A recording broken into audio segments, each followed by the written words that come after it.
are you familiar with the recent actions of the FBI in this regard, including this memo that I have right here, making a list of Catholic churches and parishes that they regard as potentially suspect and directing the potential recruitment of informants and other spies, let's be honest, into those parishes? Will you find out who was involved in this gross abuse of Americans' First Amendment rights?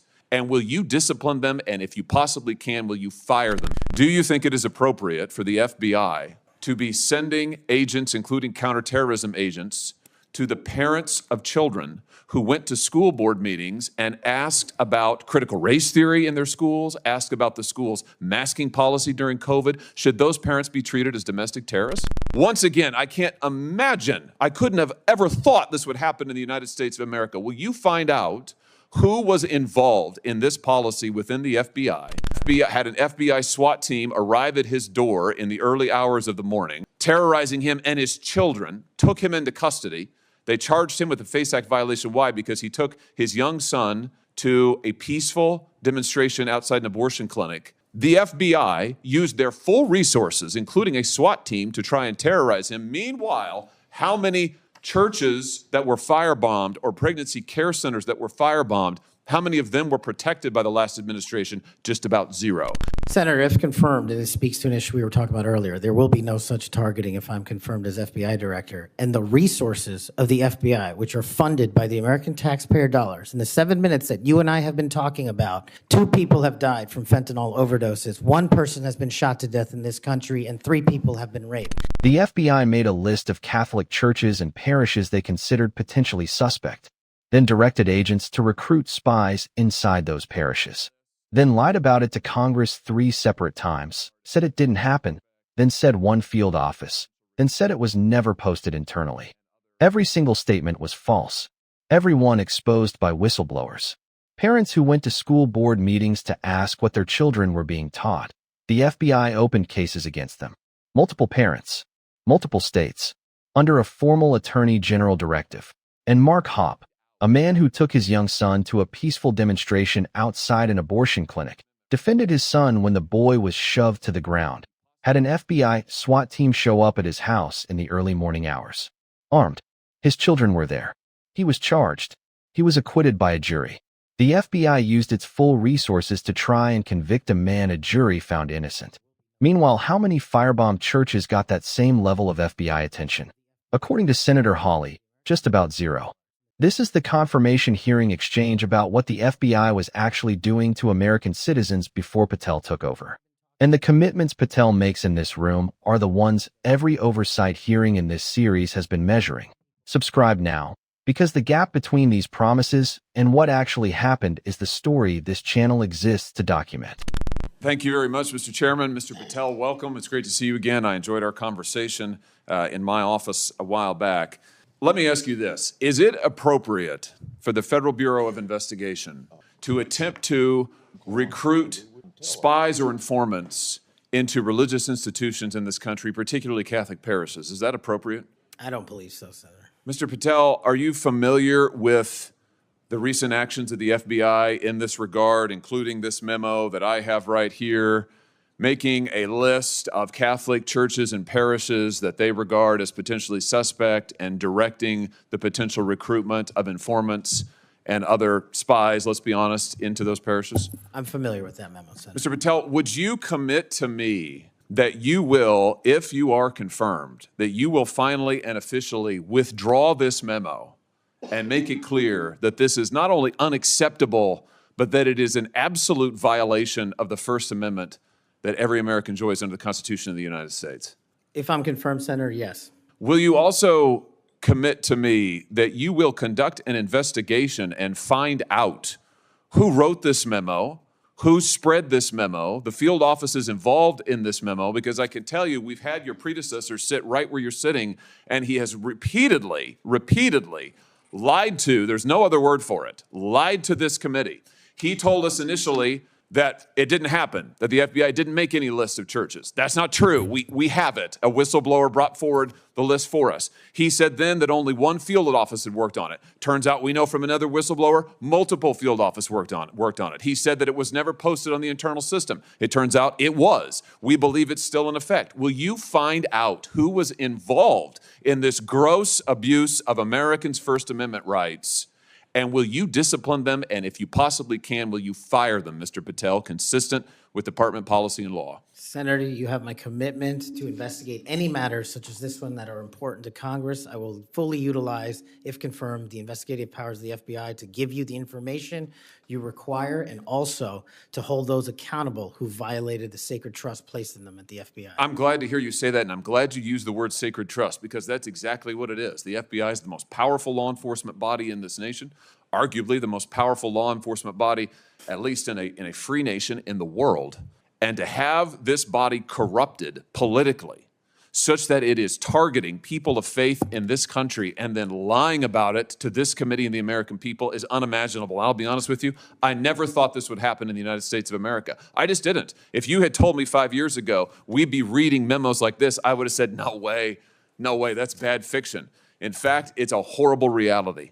The department needs to be cleaned up, the agency does, and rights restored and protected. I'm glad to hear you say that. Hawley holds up the actual document in the hearing room, and that physical act matters more than it might seem. This isn't an allegation anymore. It's not a whistleblower claim being disputed. The memo exists. It's in the senator's hand. It lists Catholic churches and parishes as potentially suspect and directs the recruitment of informants inside them. That document is real, and it was produced by the Federal Bureau of Investigation. Then the three lies. The previous director told this committee the memo didn't exist, then that only one field office was involved, then that it was never posted internally. Each statement was contradicted by subsequent whistleblower testimony. That's not misremembering. That's a pattern of deliberate deception of a congressional oversight committee on a matter directly involving First Amendment violations against American citizens. Patel's commitment to investigate and hold people accountable is the right answer. The question every subsequent hearing has examined is whether that commitment produced accountability or whether the investigation became another institutional shield. What Hawley raises next covers a completely different group of Americans who experienced the same institutional pattern: parents. Do you think it is appropriate for the FBI to be sending agents, including counterterrorism agents, to the parents of children who went to school board meetings and asked about critical race theory in their schools, asked about the school's masking policy during COVID? Should those parents be treated as domestic terrorists?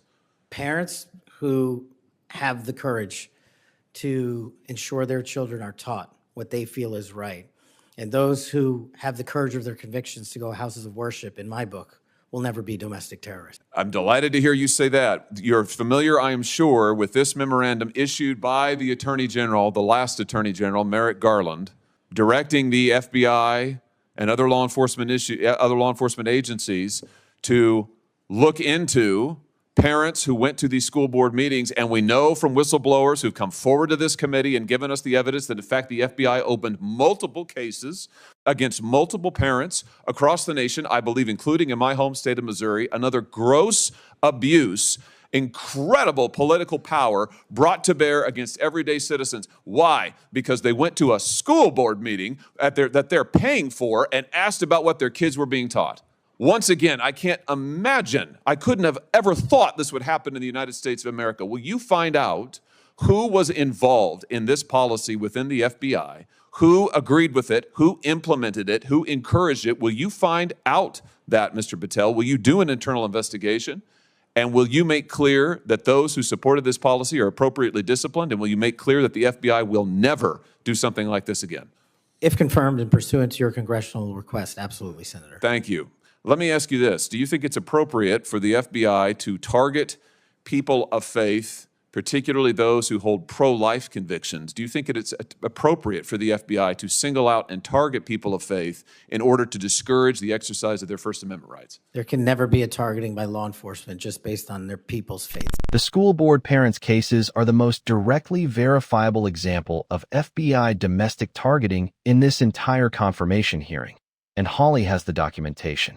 This wasn't speculation. AG Garland issued a formal memo. The FBI opened actual cases. Whistleblowers provided evidence to this committee. Parents in Missouri and across the country were investigated as potential domestic terrorism threats for attending public meetings at schools they pay taxes to fund, asking questions about what their children were being taught. Hawley's "I never thought this could happen in America" isn't rhetorical. It reflects genuine institutional shock at what the documentation shows happened. And his ask is specific, not just end the policy, but investigate who agreed with it, who implemented it, who encouraged it inside the FBI. Accountability for the culture that made it possible, not just the memo that authorized it. Patel's absolute commitment is the clearest answer he gives in this entire exchange. Whether it translated into actual accountability, investigations opened, people disciplined, policy formally reversed with documentation, is the question the oversight hearings following this confirmation have been examining. Then comes the most specific individual case Hawley presents, and it's the one that makes the institutional pattern personal. The FBI and DOJ together brought numerous prosecutions under the FACE Act for nonviolent protests. President Trump has recently pardoned some of these folks, but it also includes individuals like Mark Houck from Philadelphia region, from Pennsylvania, who had an FBI SWAT team arrive at his door in the early hours of the morning, armed, of course, terrorizing him and his children, took him into custody. They charged him with a FACE Act violation. Why? Because he took his young son to a peaceful demonstration outside an abortion clinic. When his young son was shoved to the ground, he defended him. Mark Houck was acquitted by a jury, acquitted. Nevertheless, the FBI used their full resources, including a SWAT team, to try and terrorize him. Meanwhile, how many churches that were firebombed or pregnancy care centers that were firebombed, how many of them were protected by the last administration? Just about zero. It is an unbelievable instance of targeting. Mr. Patel, will you end this targeting? If you get to the FBI, if you are confirmed, will you end it? And will you make clear to all agency personnel that there can be no targeting on the basis of religious belief, and this will never happen again in the United States of America, at least not under your watch?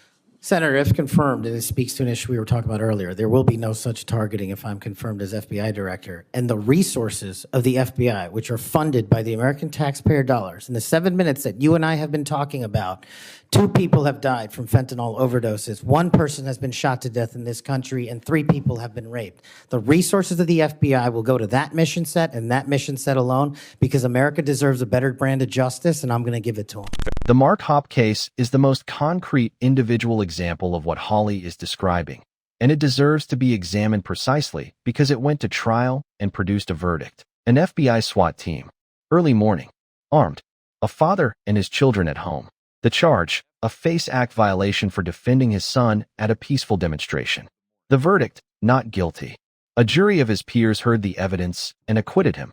The FBI used its full investigative and law enforcement resources to prosecute a man a jury found innocent. That's not a policy disagreement. That's a documented outcome. The firebombing comparison is the one that creates the most uncomfortable institutional contrast. How many pregnancy centers and churches were firebombed during the same period? Hawley says just about 0 received comparable FBI resources. Whether that's a precise accounting or a rhetorical point, the underlying question is legitimate. Did the FBI apply equal investigative intensity across different types of ideologically motivated property crimes? Patel's crime statistics pivot at the end. 2 fentanyl deaths, 1 shooting, 3 rapes in 7 minutes. Is his way of saying resources must go to the most urgent threats. That's a defensible position. It also sidesteps the specific accountability question Hawley is asking. The social media censorship section that closes this hearing adds the final piece of what Hawley is documenting, and it connects directly to one of the most documented government overreach cases of the last several years. Do you think it's appropriate for the FBI to try and pressure the largest technology corporations in the world, the most powerful corporations in the world, the social media companies? Do you think it's appropriate for the FBI to pressure them to censor the political speech of everyday American citizens to try and violate the First Amendment? Is that appropriate, do you think, Mr. Patel? No, Senator. Will you put an end to this, Mr. Patel, if you are confirmed at the FBI? Senator, if confirmed, I will work with Congress to expose any corrupt activities the FBI has participated in, especially involved in the censorship of free speech. Because we know from the court cases that have been brought across this country, and we know from the voluminous factual finding that was done, and it's in the record, that the FBI and other agencies of this government under the last administration pressured, coerced these social media companies to censor speech of everyday Americans on a range of issues, from the Hunter Biden laptop to COVID, to the Dobbs decision, you name it, they tried to censor them. The Constitution doesn't permit the government to do it. The FBI tried to get the social media companies to do it. Will you end this practice, Mr. Patel, once and for all? Senator, I will always follow the law. The social media censorship case is the most extensively documented example of FBI conduct in this entire confirmation exchange, and Patel's description of what the factual record shows is accurate. The Hunter Biden laptop suppression on social media ahead of the 2020 election, COVID narrative management, Dobbs decision messaging, the FBI's documented communications with social media platforms requesting content moderation are part of the public record, released through congressional investigations, court cases, and the Twitter files. The constitutional argument Patel makes is the correct one. The First Amendment prohibits the government from censoring speech. It doesn't prohibit private companies from making content decisions independently.